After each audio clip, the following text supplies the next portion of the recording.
Hey, everybody. My guest today is Professor Victor Kumar, and we're going to talk about the origins of morality. All right, Victor, why don't you introduce yourself? Sure. I'm a professor of philosophy at Boston University. I'm also the director of the Mind and Morality Lab. And I have a background in philosophy, but also psychology and evolutionary biology. Awesome. Thank you so much for joining me. You wrote a book called A Better Ape, and I was hoping that you could summarize it. Sure, yeah. I wrote this book with my friend and longtime collaborator, Richmond Campbell. It's a book that is somewhat ambitious. It tries to cover the evolution of morality back from our shared ancestors with chimpanzees and other apes, all the way up through the evolution of our species, the cultural evolution of humans in prehistory, and right up to the modern day. It also tries to present these ideas in a way that's accessible, not just to philosophers, but also scientists and also a general intellectual audience. So we try to explain where morality comes from and how it's evolved. And one of the key ideas in the book is that morality has co-evolved with social structure and human intelligence or knowledge. Basically, the idea is that the reason that humans evolved to be so intelligent and our cultures also evolved to make us more intelligent and gain more knowledge is that we had a social structure that allows for cooperation and collaboration. However, this complex social structure was stable only because we had morality, only because we had moral emotions and norms, capacity for moral reasoning that resolved conflict, enabled cooperation, and in general enabled us to get along and not fall apart. Yeah, that makes a lot of sense. I mean, you would think that if morality, like, one, there has to be a reason why morality exists, right? And if you're secular, then it has to be explained via some sort of evolutionary approach, right? And if that's the Well, case, yes. yeah, go ahead. I mean, I think there are other secular approaches to explaining morality aside from an evolutionary approach. I mean, there are people who think that morality is purely cultural and they're not trying to explain culture in a Darwinian way. So there are alternatives, but I think, yeah, especially if you think that there's something that other apes have that looks like a lot like morality, then I think you're right. If you take a secular approach, you're led to think that must have something to do with evolution. Okay, so let me take a step back then, because this is not my area of specialization. Because I always found it appealing to propose that morality was a product of evolution, right? Because Mhm. I'm secular myself. So if you're not taking that approach, then why would a culture develop morality to begin with? Well, I mean, I think a lot hinges on how you define morality. So, if you think that morality is a bunch of norms that and institutions that prevent people from pursuing their own interests and projects and lead them to subordinate themselves to the will of elites in society, then you could imagine that the purpose of morality is control of the population by elites. I think that's another secular view of where morality comes from, and it need not involve religion, or sorry, it need not involve evolution. Interesting. Okay. I guess I never saw morality in that way. Maybe because I'm just approaching it from the perspective of a philosopher or something like that. Like I mean it in the way that, there are certain things that we think that are right and wrong, and these norms are kind of passed down. We tend to Mhm. share them, and even if the specific rules and norms differ between cultures, there are like fundamental values that we all share, right? Yeah. I guess I'm referring to that. And I just don't Yes. see a better explanation than something like evolution, assuming Mhm. you're secular. Yeah. If you do think that there are these fundamental values or emotions that we all share and that are not purely the product of learning, then it's hard to see how there isn't any other game in town aside from evolution. Part of the aim of the book, though, is to explain how it's not just biological evolution that's at the root of morality, but also cultural evolution, and in fact, the co-evolution between our biologies and our cultures. Interesting. So some people claim that morality could be simply a biological evolutionary trait. I think that's right. Some people think of it as purely biological, at least, the core of morality. Of course, there's differences across time and place in the way that morality is expressed, but some people think that core morality is purely biological. I see. So, for Okay. example, Franz de Waal is maybe a good example of this, someone who thinks that ultimately morality is the emotion of empathy, and this is what he calls the building blocks of morality, and he thinks this is purely biological. I see. Isn't he the guy who studies like primates Wasn't he the one who like filmed those? Was it like macaques or something like that? Like you give one macaque like what is it like a grape and another one like something different, and the other one got angry Mhm. because it thought it was unfair or something. He is the researcher who studies primates, and there is a famous video of him on YouTube showing that film of what the macaques do. Yeah. I see. Okay, and you're saying, all right, it's not just purely biological; it is also cultural. Yeah. And I think really to begin to understand that, you have to understand the way in which culture can evolve in the same way that our genes do. So, the basic ingredients of Darwinian evolution is that you've got a population, it's got traits, these traits vary, and these traits contribute to fitness. That is, some traits are more likely to be passed down to the next generation. And one way that works is with genes. Genes vary in a population, they're inherited, contribute to fitness. But also, there are other things that can fulfill those formal conditions. So, for example, you can think of information, information encompassing things like beliefs and habits and skills and technology. This can vary in a population. It's transmitted to the next generation, and some of it contributes more to adaptive fitness than others. So, just to give you a simple example, you can imagine you have a population of mammals, and some of them have thicker coats than others. And the ones with thicker coats are more likely to survive harsh winters and pass that trait down to the next generation. Another example, though, is that you could have a population of humans, and some of them know how to make thicker coats out of the pelts of animals than the other humans in this population. And those ones are better able to survive the winters, and they're more likely to pass down this cultural trait of making thicker coats to descendants. Now, one of the differences between, there are many differences, but one of the differences between biological and cultural evolution is that in cultural evolution, the traits are not only passed to your own offspring, they're also transmitted horizontally or obliquely to other people too. So this is one reason why, in fact, cultural evolution can be much faster than biological evolution. You don't just need your offspring to survive. You need to have more students, not more offspring, but more students than people around you, and you can transmit cultural traits to many more people than just your biological descendants. Okay, no, I think that's a good example, right? You have some people who can make thicker pelts, and so the people who know how to make thicker pelts are going to survive the harsh winters, and they'll pass that down. So I can see how then, uh, like moral rules can also be passed down because certain rules are going to be more conducive to our survival. Exactly. So you're one step ahead of me. This is the example that I wanted to give to then talk about moral rules, and moral norms. I think that's right. I mean, I think that what happens at some point in human history is that we start producing and sharing culture, and we start accumulating it in a way that it's really learning the culture around you is really critical to surviving. You can't figure things out on your own. You need to acquire some of the accumulated culture around you. And some of that accumulated culture is not things like how to make stone tools or how to make a coat out of animal pelts. It's social culture, it's social technology, like moral rules and norms about how we're supposed to cooperate, how we're supposed to share the products of our foraging, how we're supposed to share childcare, how we're supposed to resolve conflicts, the things that you are supposed to do, not supposed to do. And I think there's a lot of evidence that cooperative norms were critical in facilitating the success of groups, often in competition with other groups.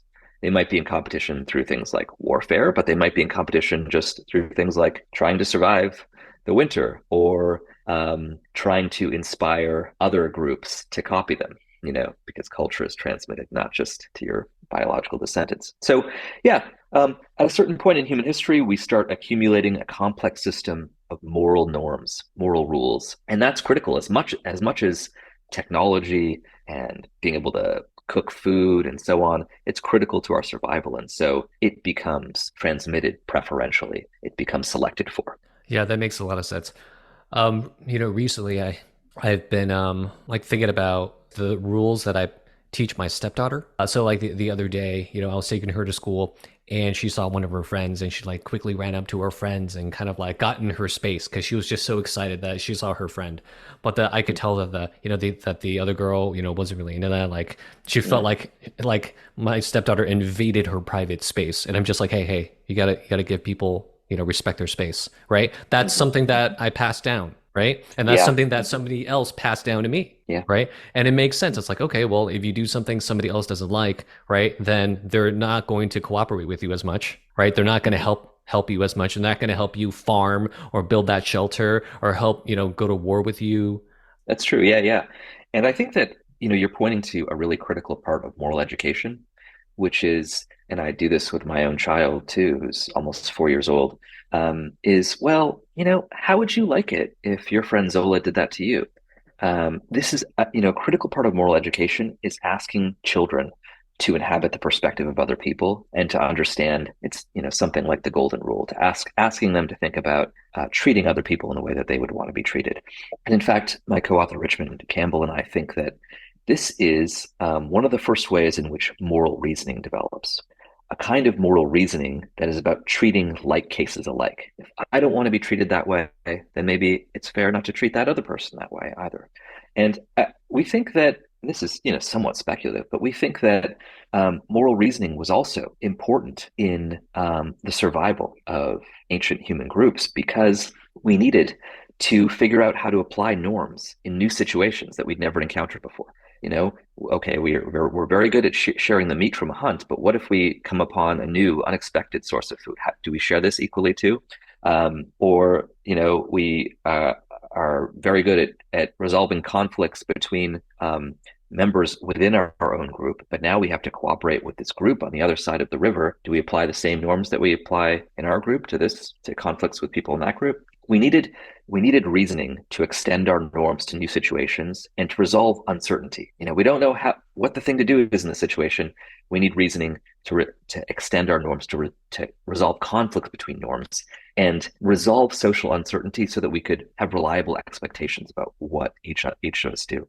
So, we were talking earlier about what the definition of morality is, and this is, of course, a vexed issue and lots of disagreement. But we think that there's certain emotions, moral emotions, that are biological and to some extent shared with other animals. That's part of morality.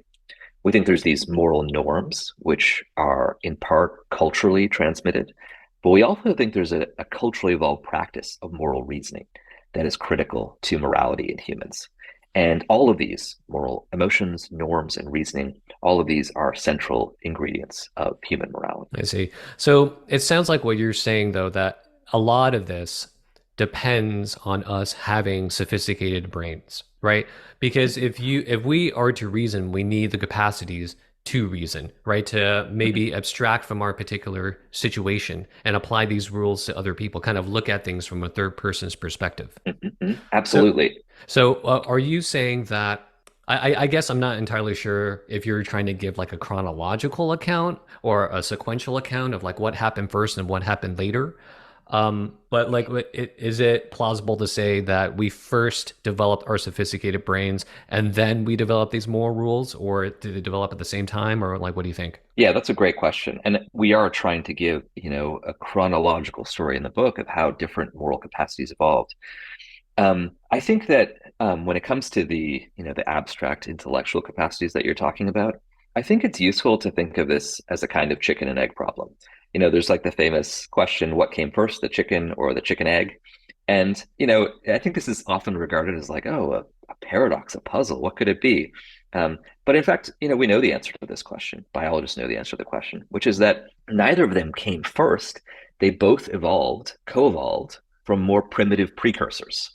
And I think that's the way to think of the evolution of our moral capacities and our intellectual capacities. It's not exactly that one of them came first. They both evolved together out of more primitive precursors.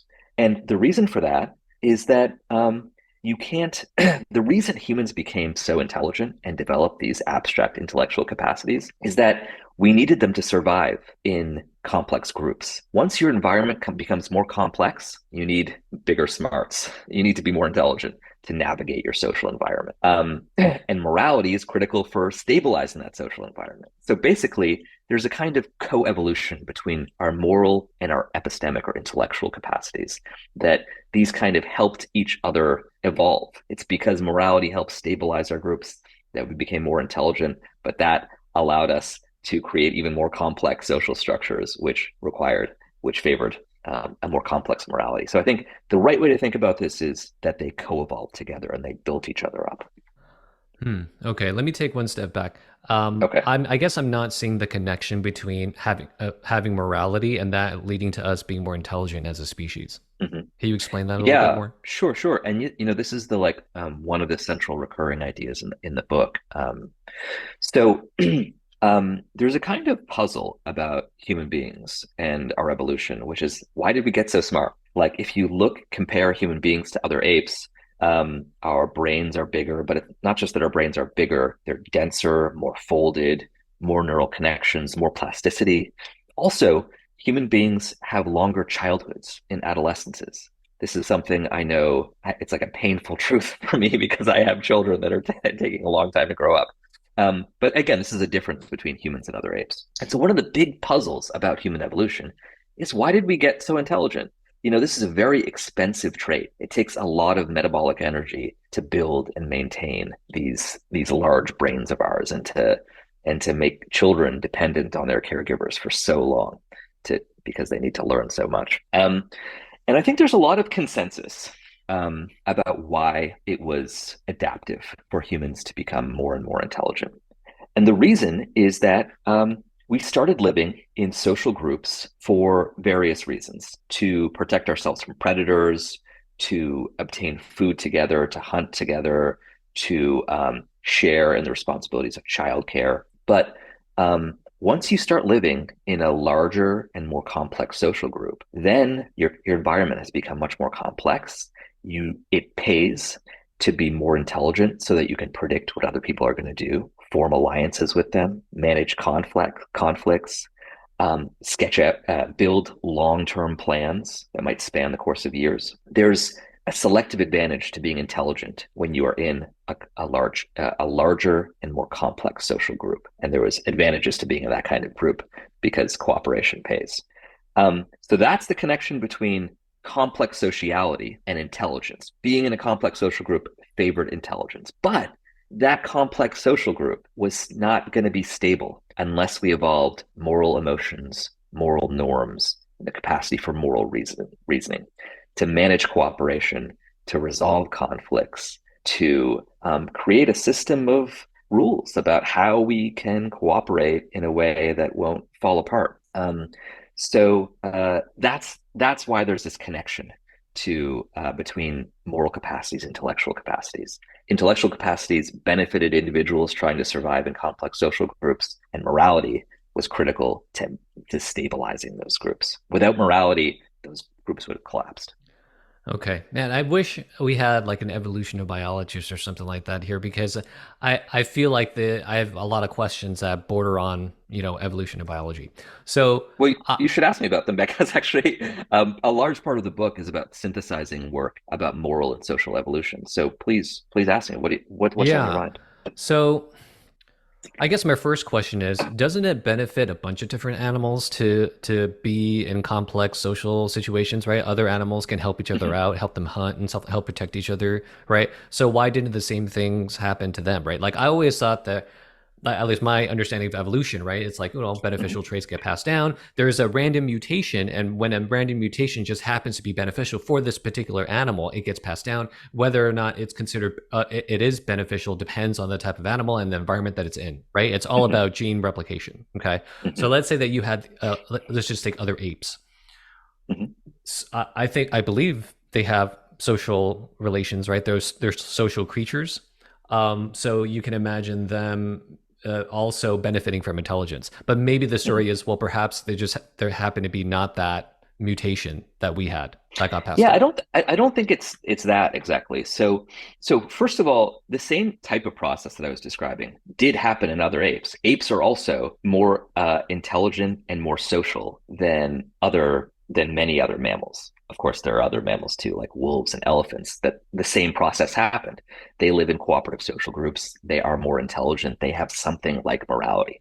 This process, though, went further. It occurs in different social mammals, but it went further in humans. And so your question is, why did it go further in humans? And to some extent, this is it historical accident? There are lots of hypotheses here. One hypothesis is that one critical event that happened during our history is that the forests in Africa, because of climate change, are becoming grasslands. And humans, therefore, needed to, sorry, not humans, our ancestors needed to climb down from the trees and find other sources of food because of competition with other primates that were also occupying the trees. On the ground, there are a lot more predators. It's harder to escape from predators. So suddenly the predator threats go up. That's one reason that our ancestors, there was more intense need for avoiding predation and forming groups. Now that happens to other beings as well. Elephants are also on the ground, but elephants have another way of defending themselves. Are not as vulnerable as us, as we are as apes. But there are other factors too. We our ancestors also discovered a new source of food, which is meat. And some ways in which our ancestors got meat was scavenging. They'd find some bones, they'd break open the bones and get um, the meat out of the bones. Not the meat, but what's the word that I'm looking for? Marrow? Marrow, right? Marrow from the bones. But also they discovered, well, hey, why don't we do the hunting ourselves? The trouble is that's really hard to do individually to bring down large animals. That's another thing where we had to cooperate. So, I think there's a bunch of just accidental historical factors like the shift in Africa from forests to grassland, the new opportunities for finding a source of food in meat. These things were just contingent factors that intensified the need for cooperation beyond what you see in other social mammals, like chimpanzees, but also like elephants. Okay, so if what you're saying is correct, doesn't it have to be true? Well, perhaps one evidence to support your theory is that social animals are more intelligent than non-social animals. Is that true? I think it is true as a generalization. I mean, there's a good case to be made that in birds you see the same pattern, which is social birds are more intelligent than asocial birds. Birds like in the corvid family are more intelligent than other birds, and these birds are social in various ways. In many cases, it involves extended rearing of their young. That's one way in which they're social. You don't have the kind of complex, large scale intergenerational forms of cooperation that you see in humans, but there is this difference. There is this connection between sociality and intelligence. As I say, though, it's not exceptionless. I mean, one of the clearest examples of this is octopus. So octopuses are incredibly intelligent, but they're very asocial. In fact, they really positively dislike being in the company of other octopuses. So, there's some other factors aside from sociality that can lead to the evolution of intelligence. But it is a kind of general rule in animals that sociality has a tendency to breed greater intelligence. I see. Yeah. I guess it's hard to put forth a general rule that explains why certain animals are tend to be more intelligent than other animals. I mean, one factor just might be maybe just how difficult it was for that animal to survive in that environment, Sure. And Yeah. so the dumb ones died, maybe, Right. right? Yeah, I mean, I think that for example, just to give an example about like maybe their particular prey species had very complex behavior, and so you needed to be more intelligent to track where the prey were going to be or how the prey were likely to hide from it. I think in general, one factor that explains the evolution of intelligence is environmental complexity. The more complex and unpredictable your environment is, the more it pays to have richer cognitive abilities to make reliable predictions about that environment. And I think that complex sociality is just one way in which an environment can become more complex, but there are other ways too. Yeah, no, that makes a lot of sense. Okay, so I have a better understanding of the link between these components now, right? So you have complex societies benefit the individuals because people can help each other out, but Mhm. you have to be able to navigate them, and so it helps you flourish as a social being to be more intelligent and to have this concept of morality. Yeah, I Or maybe mean, not the concept morality, of morality, but like at least right? if you take it to the next level, we start abstracting and we have these moral rules and stuff like that. But if we're talking about a more primitive case, like maybe morality in the other apes, it's just like these core emotions. Yeah, yeah. things like core moral emotions are important for making the group stable, and intelligence is critical for individuals within the group to successfully navigate their social environment. Have you ever read Oliver Scott Curry's work? A little bit, yeah. Do you know how your theory differs from his? Um, so both Curry and I are pluralists about morality in the sense that we think that morality doesn't all come down to one thing, that there are different moral values or moral domains. And one of the things that's really striking about Curry's work is the way in which, as I recall, he uses game theory to identify different domains, different social problems that we evolve different moral components to solve. And I think game theory is a useful tool to draw on. I also think that moral philosophy is actually a very useful tool to draw on when thinking about different domains of morality. I think that moral philosophers have thought deeply about different moral issues, different. I mean, I think that one of the clearest examples of this is W.D. Ross, who thinks of different prima facie moral duties. Ross thinks, against the utilitarians, it doesn't all just come down to utility or happiness. There's the domain of avoiding harm or keeping promises and so on. And I think that moral philosophy is another, like game theory, another rich resource for thinking about how to carve morality into different domains. So I think that there are lots of existing hypotheses about how to do this. Um, and Curry has one. Jonathan Haidt and Jesse Graham are famous for another one called moral foundations theory. Um, we also offer one in the book, and sometimes in other work. Richmond and I call it gene culture pluralism. I think the thing that's distinctive about our view is that we're trying to understand these different domains as a result of different elements of morality co-evolving with each other. So humans have different moral emotions, emotions like sympathy, respect, trust.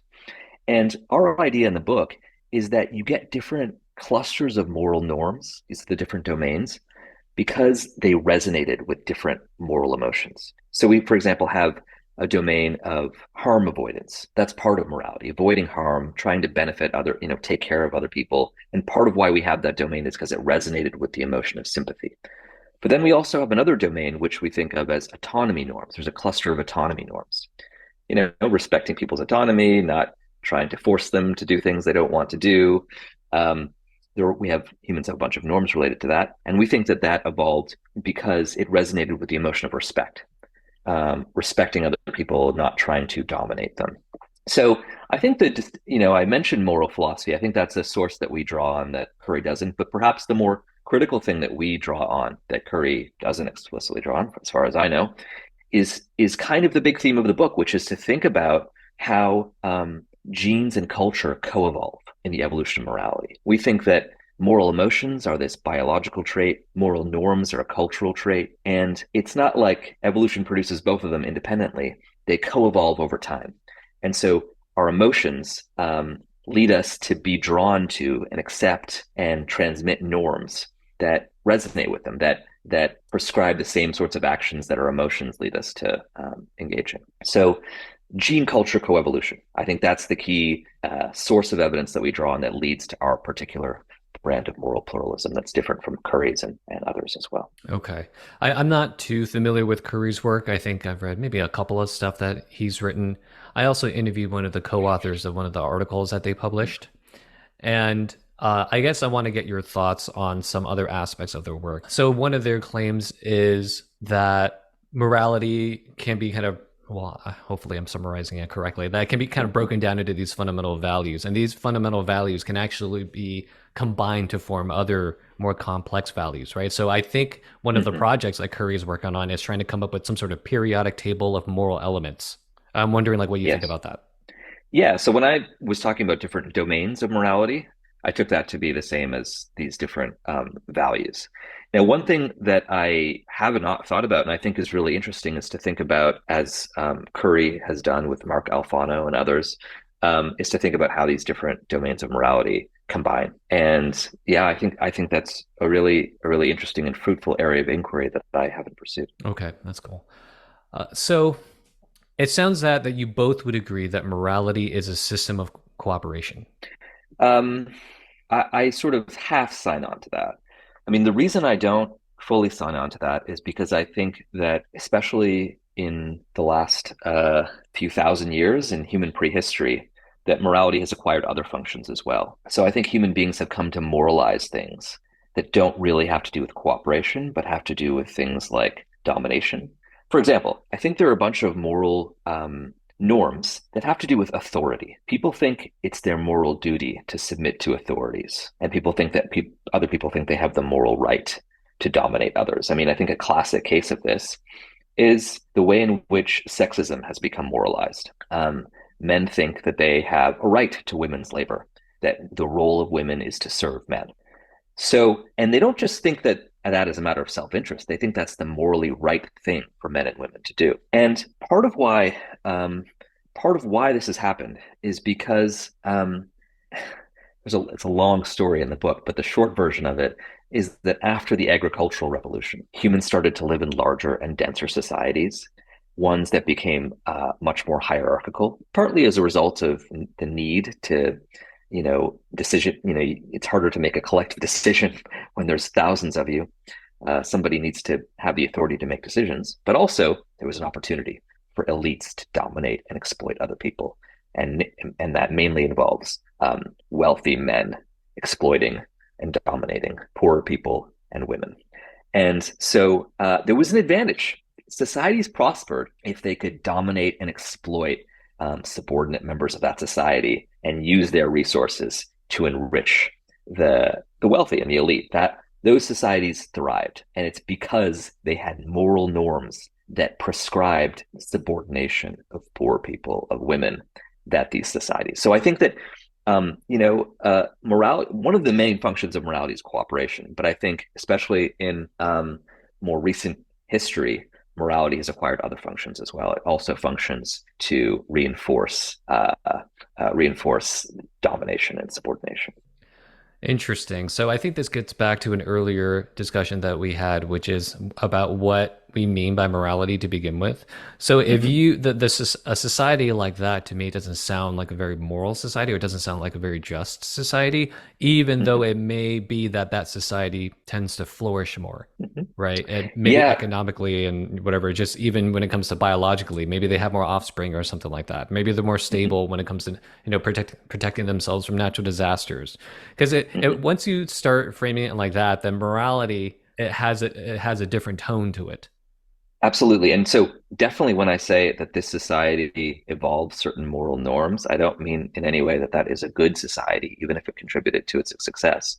So, there's a very important distinction between moral as a term of evaluative appraisal, that's like the moral thing to do, the right thing to do, versus moral as a descriptive term for some aspect of human psychology and human practices. So, for example, when somebody says, the morally right thing to do is to forbid women from accessing abortion. They are making a moral judgment, but they are not making a morally good judgment. Judgments can be moral in the sense that they're about morality without being morally good. So when we talk about morality, if you're trying to understand morality from an empirical, descriptive perspective, we're talking about an aspect of the human experience, an aspect of human psychology, human practices. And I think it's just clear that there are many aspects of morality in that sense that are not good. I mean, I just gave you an example. But there are many other examples too. I mean, people think that there's some people in some countries that think that they have a moral obligation to kill their daughter if their daughter has sex before marriage. They think of this as a moral issue. It's how people think of some people, whether people think of norms as moral or non-moral, moral versus epistemic or aesthetic or merely conventional. That's the phenomenon that I think that social and cognitive scientists are trying to understand. Yeah, no, I see what you're saying. So you're just talking about just normative beliefs. Like every culture has normative beliefs. They could be wrong, like morally speaking, but they're still normative, right? They feel like this ought to be the case. That, Yeah, yeah, that I and get. I think Uh-huh. that there are different kinds of normativity.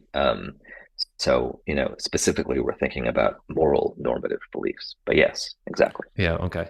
Yeah, if we're just talking about those type of normative beliefs, then yeah, it's almost they're, they're moral normative beliefs, but in another way they're amoral. I don't know if I'm saying that right. It's No, no, let me take that back. There is it. I mean, there's definitely a moral flavor to these normative beliefs, right? Hmm. Like if you say that you have some sort of ethical duty to do this thing if this happens, right? That's definitely a moral norm or moral duty that you believe that you have to fulfill. Hmm. I guess because I was approaching it from a different perspective, I was just assuming that we were thinking that these normative beliefs were a good thing. But now, if we broaden it to include just normative beliefs in general, then it's not necessarily a good thing, right? I don't know if you ever had this experience before, but I was having a conversation with one of my friends actually for this podcast, and we were talking about empathy, right? Hmm. And it was about soldiers and how this guy thinks that soldiers should be empathetic. And I Hmm. mean, when I first heard about it, I was like, oh, yeah, that sounds good. We think like empathy is a good thing. But then as we had the conversation, it's like, no, I mean, like you could use empathy for bad purposes, right? Empathy is just, it allows you to understand other people. So you can, like, if you understand your enemy, you can better deceive them and stuff like that. So it's just like, oh, okay, okay. Now that you talk about it, Hmm. now I have kind of like a different understanding and appreciation of empathy. Right, right, right. I think empathy is one of these words that, means different things to different people. I think that one sense of empathy is it's about theory of mind. It's just trying to put yourself in somebody else's head and understand what they're thinking. And you can use that for good or bad purposes. There's another sense of empathy, which is less about theory of mind and it's more closer to sympathy. It's feeling and caring for someone, empathizing with them, being upset that they're in pain, wanting them to feel better. I think even I think even that kind of empathy and sympathy isn't necessarily a good thing either. I mean, sometimes people feel more sympathy for they're feeling greater sympathy, but they're feeling greater sympathy for members of their social class or member of their ethnic group, and it intensifies in group biases. So I think that theory of mind and sympathy can both be double-edged swords. Yeah. So basically, your theory gives an origin story for good morality and bad morality. Yeah, part of the so I mean, we've been talking about the first 70% of the book, really, which is the biological and cultural evolution of morality in ancient history, all the way up to events like the agricultural revolution. Um, the last few chapters of the book are about the evolution of moral progress and moral regress in recent centuries. And we explicitly say in the book that there's been obvious kinds of moral progress, the abolition of chattel slavery, increasing equality between men and women, but there's also been regress as well. So I pointed to one of them earlier, the increases in various kinds of social inequality, but also industrial farming of animals, destruction of the environment.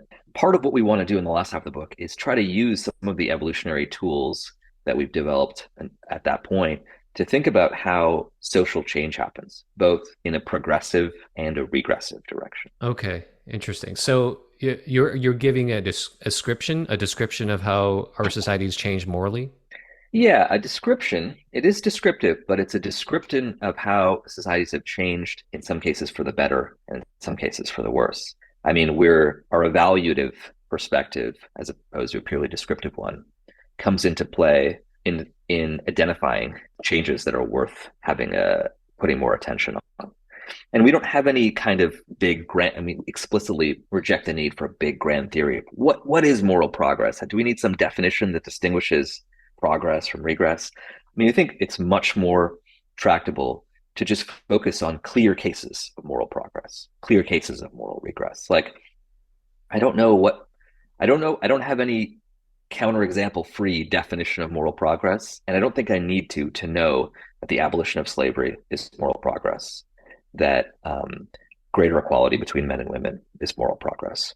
And I think that one of the key questions that we're interested in, but so many other people are interested in as well, is can we gain a better understanding how these positive moral changes occurred that can give us some insight about how further positive changes might occur, or how we might resist, slow down, or stop regressive changes that are unfolding.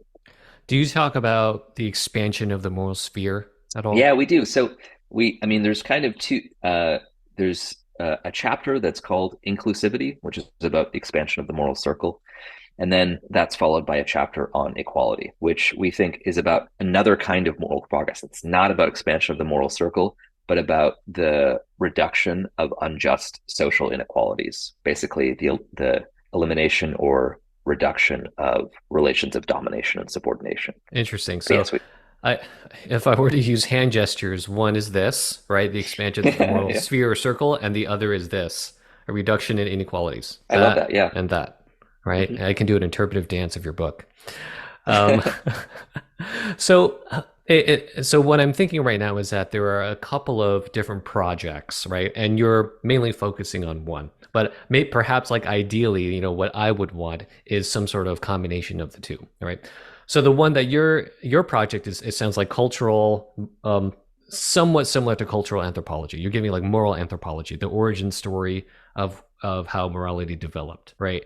There's this other project that other philosophers are interested in, which is what is the correct moral theory, right?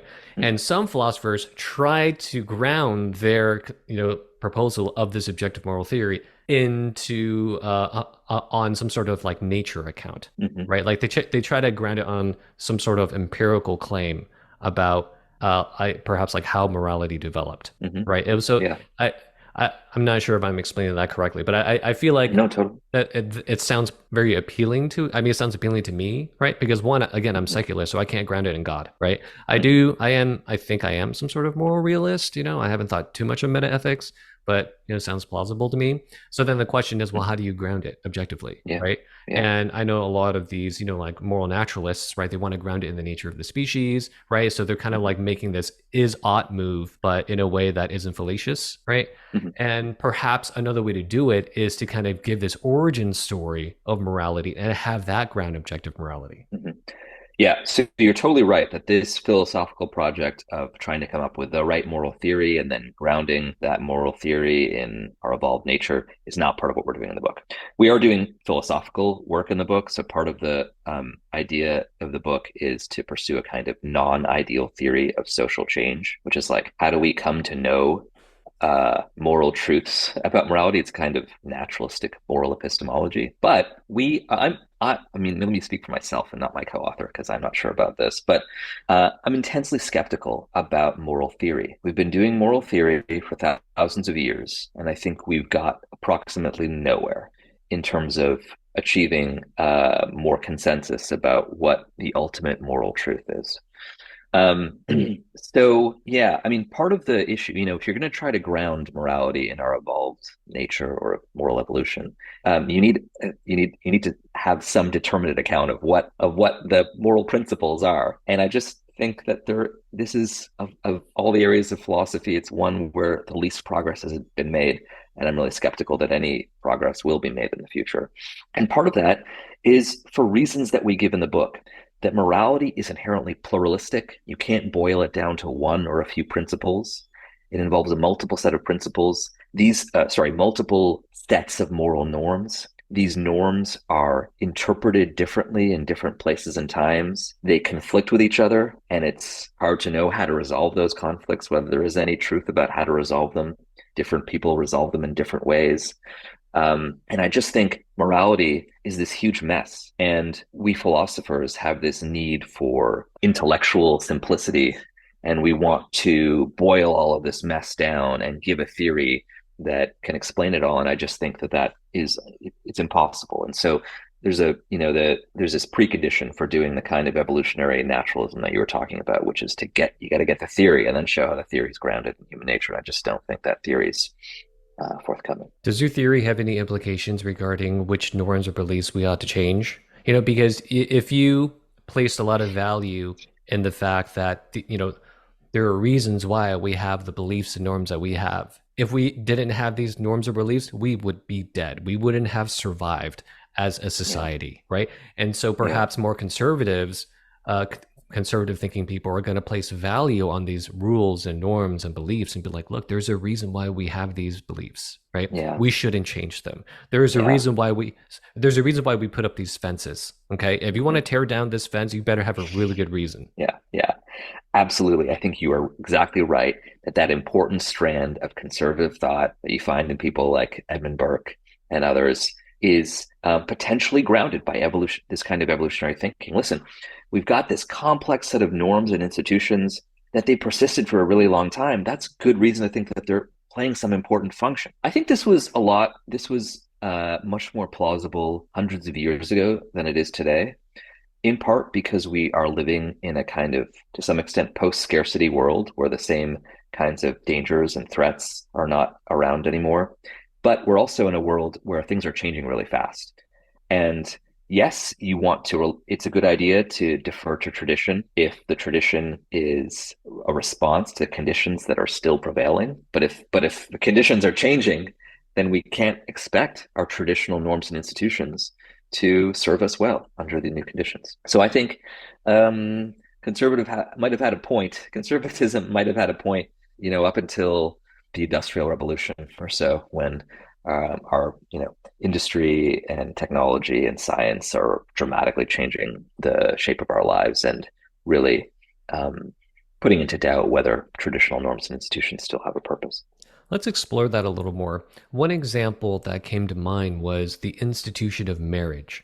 Mhm. I think there is some disagreement that kind of parallels political leanings, political differences, right? I think conservatives and religious folks tend to place more importance on marriage, and like liberals tend not to place so much importance, even though probably most liberals do get married eventually, So, what do you think of that? Oh gosh, I mean, so such a complex issue. I feel like I don't have the expertise to have any really confident opinions about this. But I mean, that never stops philosophers, right? They still have an opinion anyway. Um, so, I mean, I think that marriage as an institution was valuable, particularly for women, when they were likely to be victims of violence and rape without the protection of men around them. And I think that one of the important social changes that has occurred is women's liberation. And marriage, I think, is not doesn't have the same kind of value that it did for women in previous generations. And it's not, and of course, even more clearly, marriage was very coercive in generations past, and we've changed the institution so that it's not coercive anymore. It's not, women are no longer men's property. A harder question is about children, where I think there is lots of evidence that there's a new book on this. I'm not recalling the author, but there's a lot of evidence that children do better when being raised by two people rather than one. So I think there's a tension here between the interests of women who, may or often better off by ditching husbands who are uncooperative, not doing their fair share of domestic and emotional labor, and potential harms that happen to children when their parents separate. I mean, in some cases, the children experience even worse harms if the parents stay together because there's so much violence and conflict. I think that part of what needs to happen here is that the state should play a greater role in securing some of the goods for children than the state has traditionally played. I mean, I think things like tax credits or stipends for children, for families with children, can compensate for some of the economic harms that children face when their parents separate. But as I say, I mean, this is a really hard question. I think I'm not confident about these answers. I think you need to really think clearly about ethics on the one hand and social science on the other to make progress on these questions. Yeah, so I got my PhD at St. Louis University, and the philosophy department there was it's quite religious. And there were seven Mm, people in my year, and I was the only person who was not Christian. And so I had a lot of mm, interesting discussions with them. And, they come from a more conservative background, and they would just give me their conservative perspectives. And one thing that we did disagree on was the value of marriage, and I mm, can easily hear their voices, it's like in my head. I'm like, look, there is a reason why marriage is almost universal. There is a reason. mm, And there is a reason mm, why that it's persisted for so long. Okay. mm, And like if you had one example that that you could point to show that we should defer to tradition, it would be something like marriage, right? right. And then Yeah. conservatives are pretty quick to point out to, like, look what happens to kids when the parents are divorced, right? Right. Look what happens to this, look what happens to that. And then once you have the breakdown of the family, that leads to all these social and economic problems for that community, Hmm. right? And then the Hmm. liberal will be they're going to have to push back on that, right? And perhaps they're going to push back on the data, right? Perhaps they're going to push back on, the historical claim and why that's a good thing, right? Like, well, just Mhm. because it's existed for so long doesn't necessarily mean that it's good, right? Yeah. I mean, I'm not someone who thinks we should tear down all the traditions. I don't think that, I think some cases, we should ask why the fence is there. But I guess I also think that many times traditions persist not because they're good for everyone involved, but because they benefit elites. And in particular, and I think in this case, part of the reason why marriage has persisted for so long is that it's such an enormous benefit to men, at least in traditional heterosexual monogamous marriages, where women take on virtually all of the domestic labor, the child rearing labor. All of that labor is important and valuable, but it's non remunerative. It's confers very low status, at least in our society, on the people who do it. And it enables men to have so much freedom to pursue their projects and careers, to have a lot of free time. And so I think that sometimes when you ask why the fence is there, the answer is that it benefited elites, benefited people in power, and they've actively maintained the fence. And so that's a reason why traditions are not always worth maintaining. Yeah, I think this is part of the reason why this conversation was a little confusing to me at the beginning because we were using these morally laden terms. And I was Hmm. viewing it from this particular, moral perspective, right? We're talking Hmm. about a flourishing. We're talking about, like right and wrong. At least that's what I Hmm. thought we were talking about, right? But then it's like you're given an explanation of, I guess, of how all these fences came up, perhaps an origin story of all these fences, right? And but you're saying, yeah, but they could have been put up there for good reasons or bad reasons. They could have been put up because the powerful put them up there and maintained them, right? They could have been put up because the people decided collectively that they were good to put up. And then I'm like, oh, okay. So then the flourishing of the society, and then like, what exactly are we talking about when we're saying the flourishing of the society? Are we just merely talking about the perpetuation of people's genes? Like this culture just has survived. These people have survived because of these fences. Well, if that's what we're talking about, then that's a very narrow view of flourishing, right? Like that's not what I Hmm. consider to be flourishing. That's just survival. No, neither do I consider that to be flourishing either. I mean, I think a lot of the evaluative questions that you and I are interested in don't really are they're hard for them to get any grip when we're talking about the evolution of Homo erectus 2 million years ago. I don't know what constituted flourishing. I think these questions start to get their grip once we get closer to the present day. And so you're right that a big part of the book is to explain how these fences arose, how they were rebuilt, how they were augmented through cultural evolution. And what we want to do is use all of that account, that theory, to then, in the final part of the book, address normative questions about how, if such and such conditions are the way that we achieved greater flourishing for women, for people of color, for gay people, then can we draw some lessons about how to gain even more flourishing? So, for example, part of the book is about trying to understand how the gay rights revolution happened, how gay people, at least in America and many other countries, gained so much more freedom, enhanced well-being, loss of stigma and hostility. And part of the book is to understand, okay, well, this is part, let's understand part of the story about how this happened. Maybe this can give us some insight into how there can be a still, which hasn't happened yet, a revolution in trans rights that enables greater freedom and well-being for trans people who I think face similar kinds of stigma and hostility that gay people faced about 50 years ago. So you're right. It's about understanding how the fences were made and rebuilt, but it's to use that to think about how to build better fences and how to rebuild the fences that we have going forward. Okay, I think that is going to be my last question. I'm trying to get a better understanding of how these two parts of the book connect, right? So, Mhm. in the first half, you give an account of how these fences are built and maintained, right? And then, these new fences are being built, right? And perhaps some of these fences that are being built are good fences and some of them are bad fences. And Yes. you're not given an account of goodness or badness. You don't think you need to do that. You point Not to yet. Yeah. not yet, right? Yeah. Right. You point to obvious examples like the ending of slavery, Yes. Correct. right? But then you're saying that if we look at these new obvious examples, we can draw lessons on what new fences we ought to build in the future. Or how to build them. Yeah, or what experiences to undergo to figure out what fences need to be built. I mean, you're right that as we were discussing earlier, the book is not about giving a moral theory, a set of principles about what determines right or wrong. It's not merely instrumental. It's not just about like, hey, given we want to achieve this aim, how do we accomplish it? It's also a work in moral epistemology, naturalistic moral epistemology. It's about what kinds of experiences, what kinds of social institutions we should have that can allow us to gain more knowledge about what the next moral revolution should be. So what's the lesson that you draw? Like, well, what from the work about the past and the present, what do you draw about from the future? Or like what Yeah, can you draw about the future? yeah. So to boil it down simply, the lesson, the idea in the last few chapters of the book is that if you look at historical cases of moral progress, they are driven in part by knowledge, by people gaining moral knowledge about, that black people are the same as white people, that women are as capable as men at, professional careers and in terms of education. But this kind of knowledge occurs only often through social integration.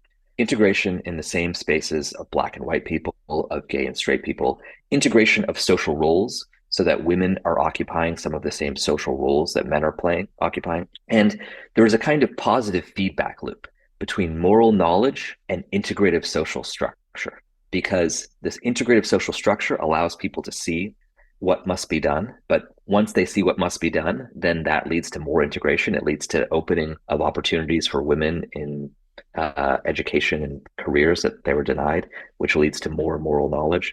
And basically, the idea is for moving forward that if we want to figure out how to rebuild some of our fences or what new fences need to be built or torn down, we need integration between privileged groups and marginalized groups. And I mean integration in space, like going to the same schools, same careers, but I also mean integration in social roles, which is to say that subordinated groups need to be permitted to occupy the social roles that have traditionally been occupied by privileged groups. And in particular, to occupy decision making roles in major institutions, political institutions, religious institutions, family institutions. That all of that is critical, not just to making the change that we think needs to happen, but to understanding what change needs to happen in the first place. Interesting. All right. Well, I think it's a good place to wrap things up. Thank you so much for Thanks. joining me. It was a pleasure. I really love talking to you.